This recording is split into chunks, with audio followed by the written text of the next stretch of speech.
Bro ప్రతినిధి 2 teaser చూసారా?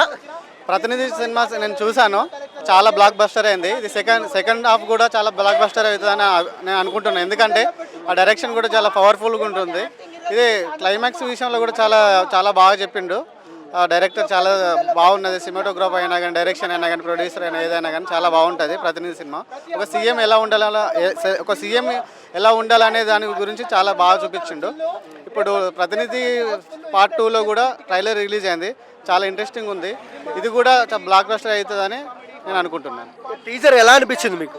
చాలా ఎక్సైటింగ్ ఉన్నది, తొందరగా చూస్తే బాగుండు. అంటే ఈ ఎక్సైటింగ్ ఉన్నది, ఏం జరుగుతుందో చూడాలని తొందరగా అనిపిస్తుంది. రోహిత్ గారికి చాలా వరకు ఫ్లాప్స్ ఉన్నాయి. సోలో బ్లాక్ బస్టర్ అండ్ ప్రతినిధి బ్లాక్ బస్టర్. ఈసారి మళ్ళీ మంచి హిట్ కొట్టబోతున్నారా? చాలా కొడతారు, ఎందుకంటే కంటెంట్ అనేది ఇప్పుడు రొటీన్గా లవ్ స్టోరీస్ ఉంటాయి కాబట్టి ఇది మాత్రం చాలా బెటర్ ఉంటుంది. అన్ని రొటీన్తో పాటుకుంటే డిఫరెంట్ క్యారెక్టర్ కాబట్టి చాలా బాగుంటుంది. చాలా సీరియస్గా సిన్సియర్గా క్యారెక్టర్ ఇన్వాల్వ్ అయిపోయి చేశాడని నమ్మకం. అండ్ ఒక్క ముక్కలో ప్రతినిధి 2 గురించి ఏం చెప్తారు? బ్లాక్ బస్టర్, ఇది నెక్స్ట్ లెవెల్లో ఉంటుంది సినిమా, ప్రతి ఒక్కరు చూడాల్సిన సినిమా.